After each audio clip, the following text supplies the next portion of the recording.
So you're telling me about the team you put together to produce Yeah, well, that was a Racing. small team because it was only, it was only You my had first. a modest budget. I had a very modest budget, and we're putting up my own. I haven't sold the film yet, so I had to borrow some money from Joe Harris, put in my own money into the project.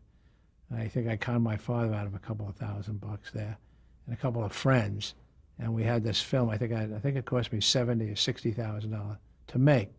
So now we make the film, and You made an hour film? an hour film called The Race for Space. I thought it was terrific myself. I said, gee, so I think we'll go to New York and I'll try to sell it. I think I'll be able to sell it. It's perfect. I go to New York.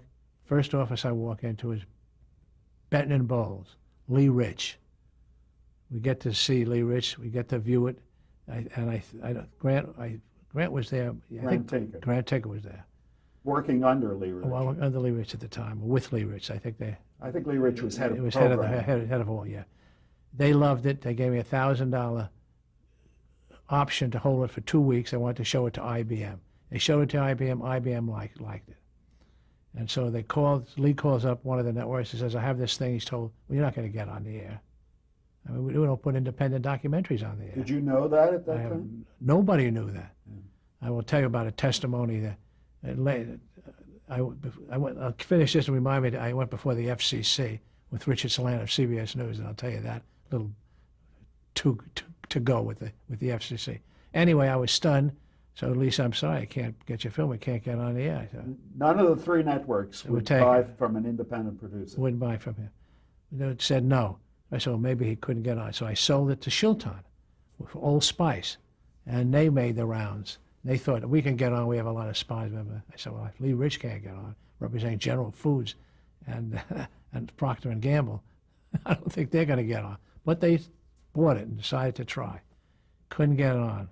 Did the networks give an explanation? Yes, why? they don't buy independently produced documentaries because they haven't got control of them. They don't know if they're honest or anything. Now, I must tell you, at that time, when I showed the film to all three networks myself. When I showed the film to NBC, they offered me a job at the network.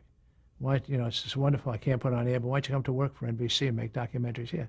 I said, I don't want to make documentaries for NBC. I want to sell my I got my $75,000. I'm going to get this out. Well, we can't put it on the air. We don't put them on. And nobody would put the show on the air. Just so that I understand, you were dealing with the news departments and not the entertainment divisions. I went, that's where I was sent. The entertainment department didn't have any, didn't talk about documentaries at that time. There was no discussion.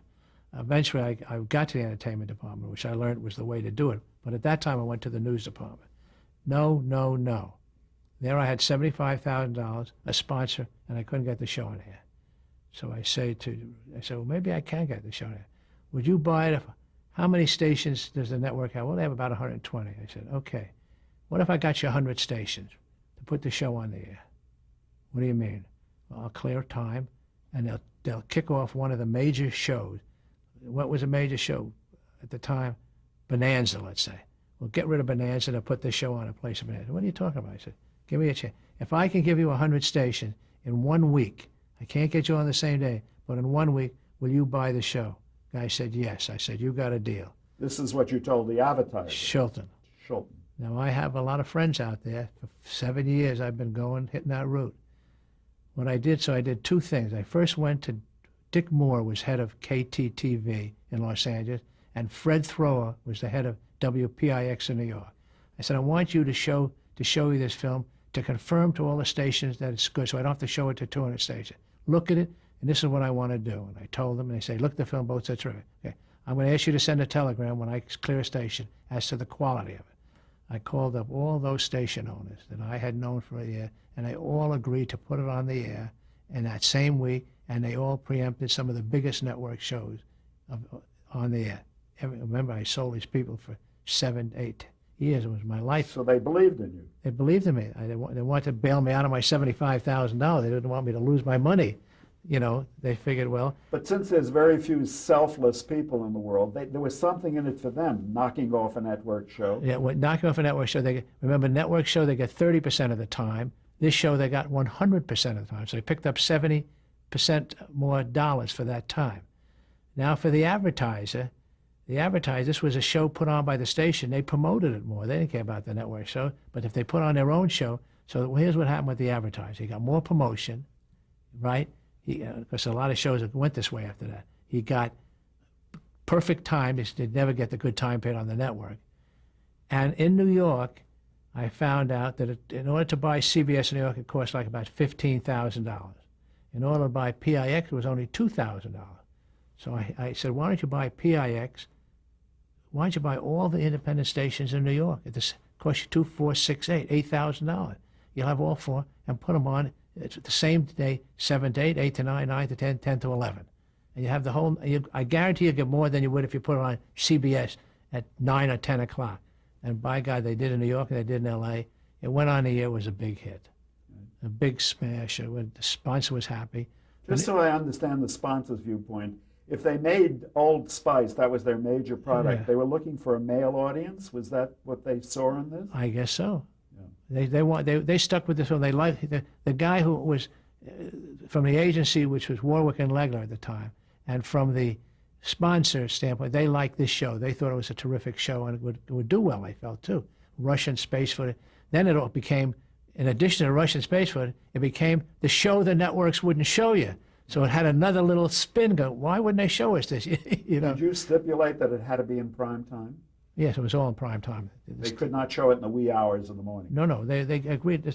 Well, when I got the station, it went the agency dealt with them and signed them up and paid the money and did what had to be done. I just called them and told you got 100 stations, prime time. Here's the stations. And not only that, but I also went to the strongest station in the market first. So and CBS was strong in some markets, and NBC was stronger. So instead of being on NBC in a weak station in Detroit, they were on a strong station in Detroit because I went to the CBS. You know what I mean? I gave them the strongest station. So the 100 stations they had were the 100 better station than even the network. And what did that represent in terms of clearance of the U.S.? Well, at that time, it was about 125, 130 stations. Would be 100% of the Would be 100%, yeah. But even the networks didn't have 100% because some markets only one station, so they only had one or two networks. They couldn't take all three. So what would you say? You had about 80%? I said about 80% of the country. Well, it got good reviews as well? It got great reviews. Critically, very well. It got nominated for a Motion Picture Academy Award. I entered this for an Academy. I got nominated. It was one of the 5 documentaries nominated. I get a call from Jack Gould, who was the editor of the New York Times. He said, television editor of the New York Times. Why don't you come up to my place in Connecticut? And tell me about that 4th network you set up. So I drive up to his place, and I tell him the whole story. He says, it'll be in Monday's paper. So Sunday night at 11 o'clock, I run down to the Times building when they're throwing out the papers. I grab the paper, and I open it up. The TV section's not there. I go home. I thought I have a great story in here. Back, it's my first show on the air. I'm trying to publicize. Go back to my wife. I was there, and I go into bed and I start reading the Times, and there it is on the front page of the New York Times. 4th network formed by independent producer, and the whole story. And 2 days later, at 11 o'clock at night, I get a call from Mike Wallace. I'm in bed. He said, Wolper, I'm sitting with Bob Foreman, the head of BBD&O. He wants to do some documentaries. Get your clothes on and get here right away. I'm at a party. I'll give you the address. I get dressed. I run out, tail up to this party, and there's Mike talking to Bob Foreman, who's, as you know, the president of BBD&O. And he says to me, I want to do these 2 documentaries for Schaefer. I want to do this documentary for you. Are you interested? I said, definitely. And he said, well, I want to do 2 documentaries on 2 black athletes. Schaefer Brewing Company said there's never been a documentary about a black on American television. I want to do 2. You get me 2 good black athletes who you think would be 2 stories. And I went back to L.A. Rayford Johnson had just won the decathlon in the Olympics, and he was a great hero, and the Russians loved him, and everybody loved him. And the Dodgers had a rookie coming up called Willie Davis, who they said was going to be highly touted. Touted of touts of all touts. He was going to be one of the great players of all time. So I told him, and I did the 2 documentaries, and I'm on my way. Let me hold you here. Obviously, Race for Space was a turning point in your career. Correct. I'm now in production. You now have become a producer This is my and a documentarian. Right. Give me, if you would, your definition of a producer. My definition of producer is the man with the dream. In other words, I can't write, I can't sing. I can't write music. I'm not a photographer. I'm not an actor. I'm none of these things. I'm the guy who conducts the orchestra. I can't play any of the instruments in the orchestra, but I can conduct it. And so a producer is the man with the dream.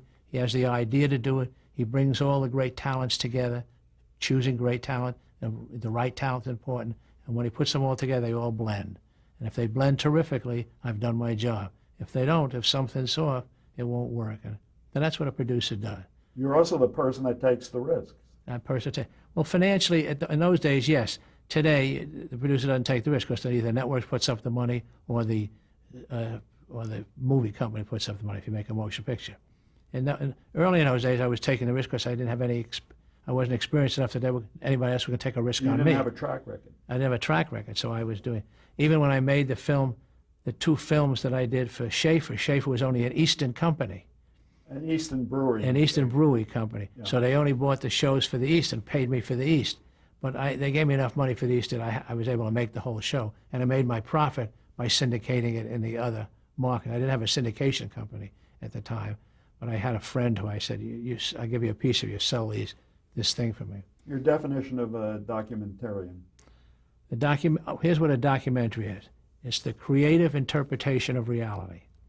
This is not what the networks think it is. I'm not going to go on a long dissertation about how the networks screwed up the documentary. But the creative interpretation of reality. It doesn't say reality. It's the creative interpretation of it. If you want to shoot reality, you can just take a camera and put it on everything.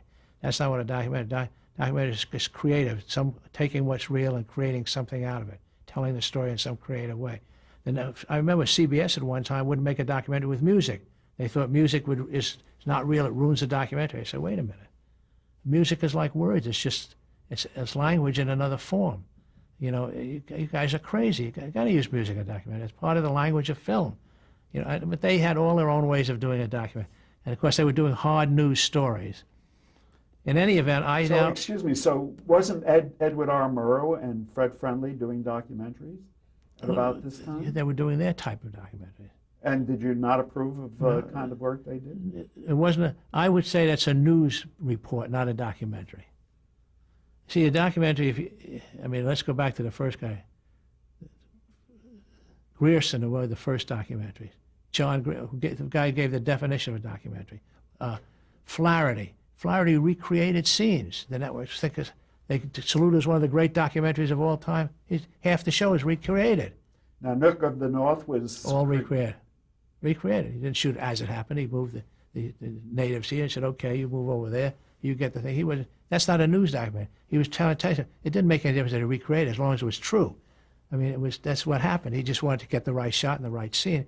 You know, if he wanted to get a shot with the sun in the background, he didn't just happen. He moved the thing there, he moved the person there, got the sled there. He said, okay, you can hit the dog now. I got the sun in the thing. You know, he recreated the scene, but that's still a documentary. The news departments try to drive all documentaries into one way. Even the New York Review Press was so enamored with the news people in New York that they thought that was the only way to make a documentary. Now, of course, even themselves are now recreating things. But at that time when I did it, it's a terrible thing to do. You can't do that kind of thing. I said, wait a minute. That's what it says in all the books on documentary if you read it. They said, those are old books. We're changing the rules. I said, well, you're not changing them. You're screwing up the rules of what you're doing. You know, and now they're all doing a lot of things they said you shouldn't do in the old days. With Dateline and all this, they're doing it all themselves, even though there aren't any long documentaries on network television anymore. Were you the one who finally broke through on the networks? Well, I finally figured out the key. They did say they didn't want any hard news documentaries, so I thought, well, maybe if I do soft kind of documentaries, they wouldn't object to it. So I came up with an idea. I went to the Motion Picture Association, and I said, nobody has ever done a film on the history of Hollywood. You know, in the old silent era of Hollywood. I mean, here's a business, and there's no history of our business. Why can't I get footage from all the studios and all the old people and put together a film about the history of Hollywood, you know, from the very first days through the talking pictures, and then from talking pictures to today. And the MPA thought it would be a good idea.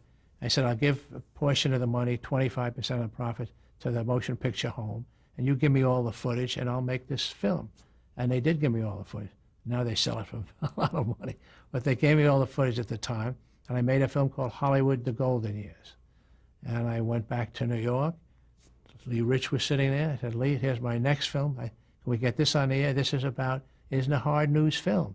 This is what, so he said, I think we can. He calls up David Levy at NBC, and we screen it for David Levy. David said, this is David Levy was head of program. Head of program for NBC. And he said, David said, this is terrific. I'll put it on. And Lee says, good, I want the Bonanza time period. And I'm sitting in the back, oh, Lee, I'll take any time period. Keep your mouth. Shh. And don't say that. It's going to say no now. I mean, of course, Lee at that time was quite a powerful person. He represented General Foods and Procter & Gamble. You don't just throw Lee out quickly. He's the biggest buyer in the entire industry. And he said, okay. David said okay. David, I said, okay. So what Later on, he wrote me a letter. Sunday night? Sunday night, prime time. Yeah. It was for Crest. I got lucky because Crest had just gotten the okay to do the American Dental Derek session, and they need to buy a lot of shows. And whoever was in Crest liked Hollywood type of shows. He thought that was a good thing to sell Crest in. And we should explain. They got the endorsement of the American Dental Crest was the first, if you can think what it is, have a toothpaste to say on that the American Dental Association endorses this toothpaste. Right. Of course, made Crest the biggest. And Crest had fluoride in it. Fluoride. However they did, they got the okay, and Crest became and still remains the biggest toothpaste that ever was. Put this in a time frame. This was after the two sports documentaries. This was after the two sports. This was 1960. 1959 was the Race for Space. 61. So you're still a very young man. You were in your early 30s. Yes. So I produced Hollywood and Hollywood, the Golden Years. It got great reviews. Went on the air. Didn't Jack Haley Jr. work with you? Jack Haley Jr. Well, he had started with me earlier. He was by that time. I brought Mel Stewart out to California. He had gotten the footage for the other show. By that time, I was also at the same time I was doing the Hollywood show. I was doing a series called Biography, a half-hour series on 75 famous people. How did you get the idea for that? I don't know. We just. I think what happened, about that time I bought a library. The Paramount Library was for sale. And I wound up buying the Paramount News Library. And I thought it was a great library. I think it was $300,000 or $200,000. And I got some financing and put it together. And actually I was bidding against it. Sherman Grimberg owned another library company, owned the Pathé Library. And he had a business here in California selling stock footage, which I had been buying from him for my shows. And he and I were bidding for the library, and I ran into him in the street, and I said, what the hell are you doing in New York? He said, well, I'm buying the Paramount Library. I said, you're bidding against me, and I'm bidding against you? How about we be partners and stop the bidding? We said, okay, and I bought the library with him. He took care of it. And so then I said, we have to use the library, and let's do a biography of different people. We did 75 of them, financed and distributed by Official Films. And that was all going on. Mel Stewart was brought out. I brought out Alan Landsberg from New York, a fellow by the name of Mel Allen. I brought out Marshall Flom. Marshall Flom from New York. A lot of people. So you were assembling a team. Orrin Roston, Nick Noxon, from different places. I was assembling a team because for biography I was doing 75 half hours. I needed a big team of people. Did you call on Mike Wallace to do the narration? Mike Wallace did the narration for biography. He did biography. He did the narration for the two sports shows. You picked two good guys. Willie Davis had a fine career for the Los Angeles Dodgers. They were right. And in that rookie year, he was fabulous, as I recall. Yes, he was. The first year, we got him all during training camp. Oh, our photographer was James Wong Howe. He was a famous photographer. From motion picture. From motion picture. I thought, well, let's do something spiffy on the first show. Let's get a big name photographer. So I called up, I said, Mr. Howe, I know there's only a documentary on the Dodger, Willie Davis. Oh, I'm a big baseball fan, Well, we're going to go down to camp and shoot it. And I will do it for you, And I made it when he said, what's the money? I told him, I said, fine, I'll do it. And he went along, and with him was a photographer called Vilas Lapanix, who was a young, somebody out of SC.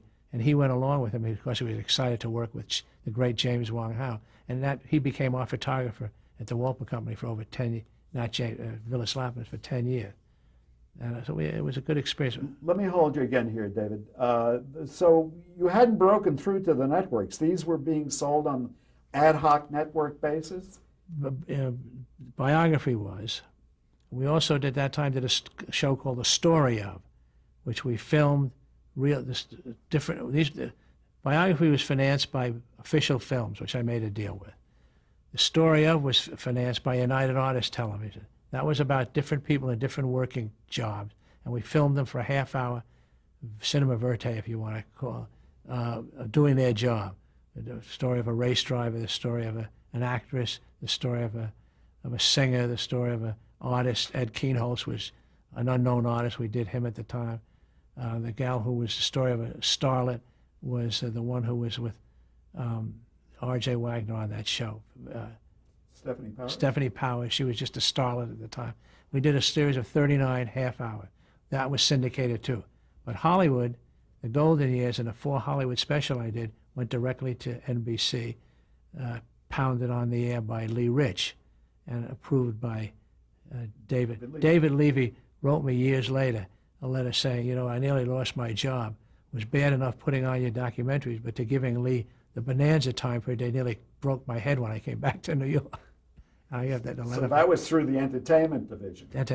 Then I found out that, wait a second, I found out that the entertainment division, the only person who dislikes the news departments more than me was the entertainment department. Because the news department would put on some boring show, would kill their ratings. And here I come in with these shows that are getting big ratings. So every time they could buy from me and get around the news department, they did it. NBC, CBS, and ABC, as we went on, as we go on, you'll find all started to buy shows from me. David, would the race for space hold up today, or was it very primitive? I got my philosophy of filmmaking, making the race for space, and I never changed it from that first show. And what is that philosophy? I want to entertain and inform, not just inform and not just entertain. I want to do both in the same piece. Because I remember I saw a film in school once, and I came home and told my father, I saw this film in school. It was terrific. And my father said, well, you probably didn't learn anything. I said, no, Dad, I learned more today because it was terrific. I enjoyed it. I did learn a lot. He said, well, how can you learn a lot just watching film? I said, that sort of reminded me. And when I did the race for space, I wanted to get that entertainment. So when you see the race for space, you will be entertained because it's a story of how we got the missile people over, how we brought them over from Germany, how the guy who got the okay. Remember, these people were going to the Nuremberg trials. And this general said, hey, wait a second, you can't send Werner von Braun to the Nuremberg trial. He knows so much about making missiles, and we don't.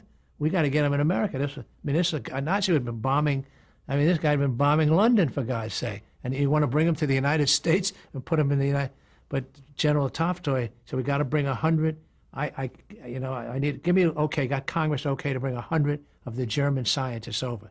Well, when he gathered them all together, he really needed 106. He couldn't do the missile without the 106.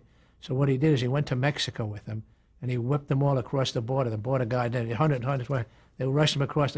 The border guard counted 100, but they got 106 across. And these guys built the United States missile system. So all that's told in a story. Right. And so it's an interesting story. It's not just a thing about missiles. So it holds up today because that story is still interesting. It's still bizarre. Right. How you're going to send a guy and be executed in the Nuremberg trials. He winds up being a hero in the United States after bombing London with his invention. So that was the concept you followed throughout. Throughout my life, I want to make a drama out of every documentary. It should entertain you and it should inform you. But I had music and I had a beginning, middle, and end. And the concept wasn't just talking heads. In fact, most of my documentaries in early life, I never had any interviews at all. But wasn't there some criticism that there was some manipulation going on? But there isn't any manipulation because they didn't read what a documentary is. I just said that. If you tell the truth, you get if what you're doing is telling the truth and you're telling a true story. And at every one of my documentaries, I had an expert. I always told the networks, you don't have any of your experts yourself. My experts: Rise and Fall of the Third Reich, William Shirer, Race for Space, Goddard, and General Toftoy, the people who were there. D-Day, the guy who wrote the book on D-Day. Each one of my documentaries, I had a major expert look at the script and everything. Even today, I just sent the scripts off today on the first scripts on great events of the 20th century, the Arthur Schlesinger Jr. I want him to look at it and tell me if there's anything in there that's wrong. Yeah, so I have an expert. So every show I did, I had an expert on every single show I did. Now, somewhere along the line here, didn't you form your own company? Yeah, this was my company. Well, after Race for Space was my own company. You had already formed? Yes, that was my company. And what was your It was called the Wolper Company. idea in forming the company? What was the business plan for that? To make money. No, but more than just to make money. I mean, how would you make how to the feed money? my children. When you go for financing, you have to tell people how you're going to. Well, I was in a finance business. I was in a distribution business, so I knew a lot of people. I knew how to finance things. I knew about banking. I mean, I was fortunate to be of three parts of this business: distribution, finance, and production. So I was a good way to get finance. It was not difficult for me because I knew how to do it and how to finance and how to take contracts and finance them and get against them to make my next film financing it against my contract. So I was able to do it. But you had the dream. The dream had to be more than just one project at a time. No, my dream was to build a company to do a lot of documentaries. So it was great. That was a business. Every time people used to ask me, why did I make this documentary? And I looked right in the camera and say, to make a profit, to send my kids to college, and to feed my wife and family. That's why I made the documentary. I can't give you an esoteric reason, because I love space, and I'm going to spend my life doing space. Bull. I'm not an expert at anything but making a documentary. I did the documentary because I enjoyed it, but I did it to make a profit. Does every documentary make a profit? No. Does it ever go into deficit financing? Well, you go into deficit financing when you started, but hopefully I make a profit because as I got my company big, I had a lot of mouths to feed and a lot of people working for me. I had a payroll and I had a company I had to operate in, and we did things that we liked what would be a license fee for a documentary? Well, when I made a documentary in those days, I sold it for what I made it for. So I owned the residual right. It wasn't as much residual rights as it was like, Mary Tyler Moore show. I mean, it's not that. You only have a limited residual rights in the making of it. And sometimes, and a lot of times, we made a profit on making the film in its original sale. Because the residuals, as it turns out, the residuals in documentaries are greater than anything because, as you know, in the last 3 years, I had a show called David L. Wolper Presents on A&E, and it was shows I did in 1960, 61. What about biography? They were all on that. That's what started the biography series on A&E, my old biography films. And it turned into a series. I'm not involved in it, but it turned into a series. But I didn't know it had that kind of value at the time I made them, and I wasn't making them thinking that 30 years from now I'm going to be able to sell D-Day. Nothing's going to change. I mean, D-Day is D-Day. The same film I made 30 years ago, just as good today. Nothing, can't add anything to it. Well, when you formed the company to make documentaries, right. Did you also think that you would expand into making television specials and series? Not at the time. I just was enough to sell it, make the documentaries and sell them. Because the next series of documentaries, as I began to make documentaries, I started doing documentaries on historical and D-Day, and I did about 20, 30 documentaries on historical documentaries and sold them, distributed them through United Artists. And then I became more and more popular. Then I bought a book called The Making of the President in 1960. I called up Irving Lazar, who represented it. It was about the election of Kennedy and Nixon. This was 1962. And I said, I'd like to make a documentary. How much do you want for it? He said, it's $250,000, David. I said, $250,000? I only have $20,000 budgeted for the thing. He says, you've got a deal. That's Irving Lazar put that in his book. I mean, he said, make a deal. We made it. May I ask you to pause there, please?